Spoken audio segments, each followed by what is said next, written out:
Redditors, what is the most fucked up thing you have ever done? My grandmother moved in with us when I was a teenager and started to go senile.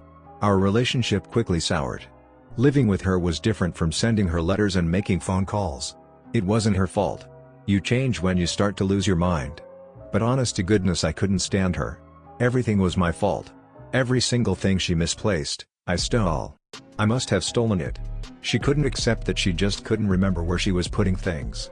The worst time, she had a meltdown over photos she'd misplaced and had my parents search my room while I shouted that I never touched them. I was a teenager. Why would I want her photos of the garden? I could just go outside if I wanted to see it, for fuck's sakes. One night, I woke up because she was shouting for me in that nasally trill she always had that I'd grown to hate because of her constant theft accusations. Just my name, over and over.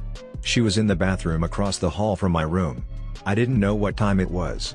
I figured it was early because she always got up at like 5 a.m. I figured she was shouting for me because she misplaced something again and was happily accusing me of going into her private bathroom that I never went near and taking it. So I thought some very angry choice words at her and pretended I didn't hear her. She called for me for 30 or so more minutes until it finally woke up my mom. I figured there, now mom can deal with you and I can sleep. Well, turns out her kidneys had shut down acutely. She was vomiting and excreting blood that whole time, yelling for me, not to tell me I was a little thief again, but because she needed help. She was 85. That 30 minutes probably didn't make a difference. But she died a few days later, and while I know it wasn't my fault, her extended suffering was. I'm sorry, Grandma. Recovered heroin addict, 9 years sober, and I have a lot of stories of how much of a shit person I used to be. I really can't gauge what my worst moment would be, but I can post a story or two definitely. One day, I was flat broken on my last bag of dope. My neighborhood pharmacist just recently was arrested for a DUI. Brainstorming, I came up with an idea to try and get some pills at the ER. I still had med insurance at the moment, so I thought this was my best option. My buddy came by and we were hanging out outside smoking a cigarette and trying to figure out how to get hurt, just enough to get some pills, but not enough to actually have permanent repercussions. There was this big-ass cinder block beside my garage and I decided to drop it on my foot in hopes of just breaking a toe at most. I stood outside on the concrete patio for about 5 minutes with the cinder block trying to hype myself up enough to drop it on my foot. I couldn't do it, psyched myself out too much. I told my friend that he would have to do it for me, and he said okay. He held it about waist high and dropped it on my foot. I knew it wasn't enough damage, so I told him that he needed to put it up higher and drop it again, to which he did. So go to the hospital, tell them that I was carrying boxes downstairs to the basement and dropped them when I slipped on the bottom step. So I go back, get x-rays, and I am in the waiting room.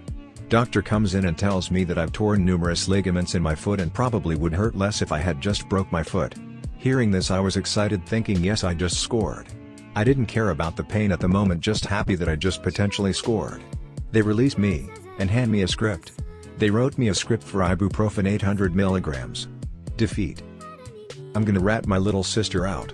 During our parents' divorce and custody battle, we were forced to sit in on family counseling sessions. I was 12 and she was 8. We thought my mom was acting funny and might have been banging the counselor on the side for her own personal testimonial interests, still not confirmed. So we were pissed off because we loved our mom and our dad. It seemed like the counselor favored our mom over our dad, and it got rough sometimes watching him become outed by the only two adult forces who didn't love him in this world.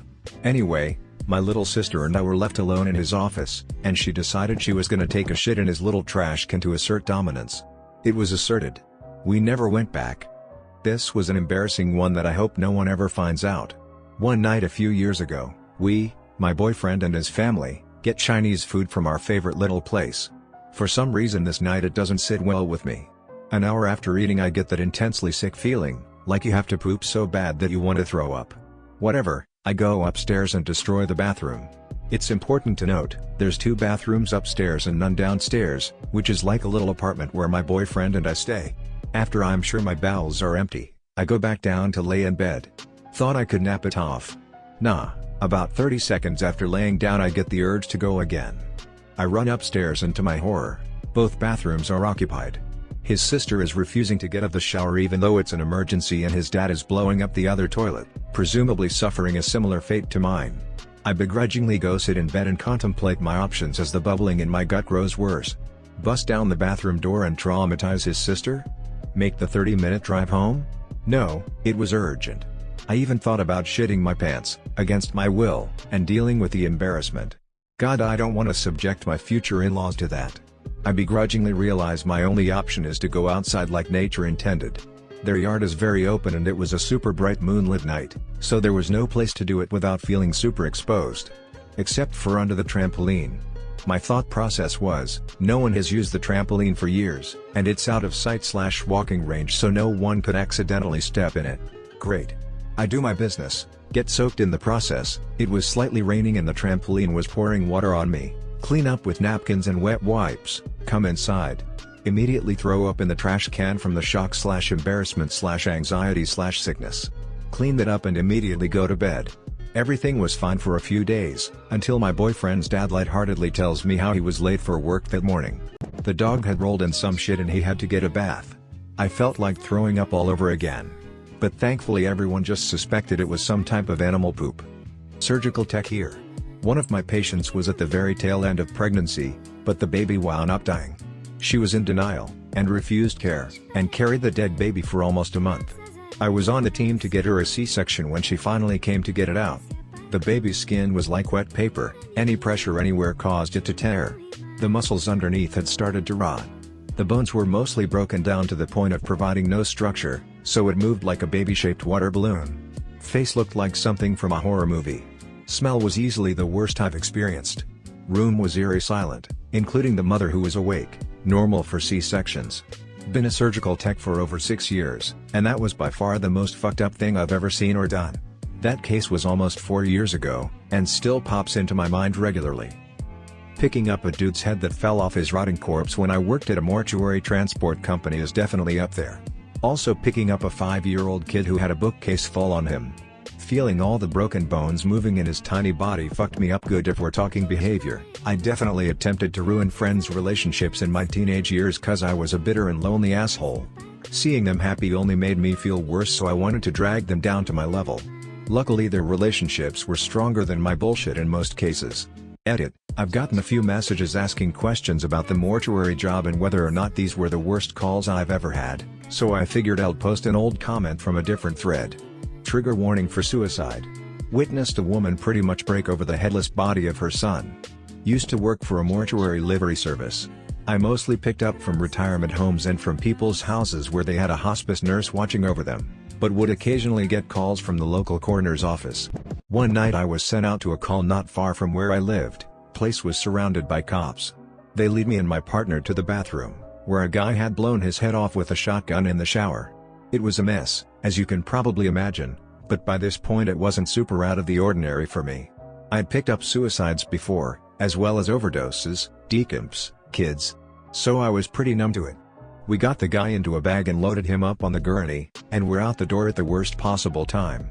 The dude's mother was outside now, having been called by someone I guess. She started hysterically screaming, which immediately put me on edge. I had dealt with crying and mourning loved ones every day. Even when I had to pick up the kid, his parents were already ushered into another room. But blood-curdling screams right in front of me? This was a first. A cop tried to grab her but she managed to wriggle away from him, running up to the gurney and pretty much collapsing onto it, sobbing uncontrollably and babbling nonsense. It was the most raw and unfiltered emotion I had ever seen. She was clutching onto the gurney and like rocking back and forth, to the point that I had to grab the cart before the whole thing toppled over onto the front lawn. I stood there for around 5 minutes, with a front row seat to unrivaled agony with no way to really hide from it, before a cop had stepped in and tried to pull her away, saying that we had to take him.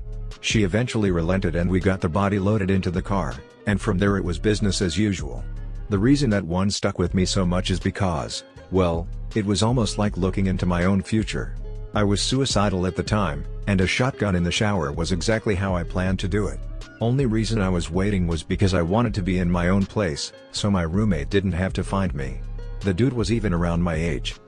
It was a weird feeling of almost like standing over my own body, and when I saw the woman's breakdown, I could only see my own mom. It was at that moment that I decided that my mom would never scream and cry like that because of something I did. While the feelings are definitely still there and I still think about death a lot, that night was when I decided that I would never do it, no matter how much it hurts. What sucks is that it almost made the pain worse. Before, I knew I had an out, A way to make this miserable shit end, but after that I just felt trapped. Don't want to live but now I can't die. Fuck lol. We want to sit trip. Okay, sir. Okay. So let me go over this again. You want a Big Mac, a large Oak, a 6-piece bacon nugget, and 3 chocolate built bookies. On Bloods, that's what I want. That's it.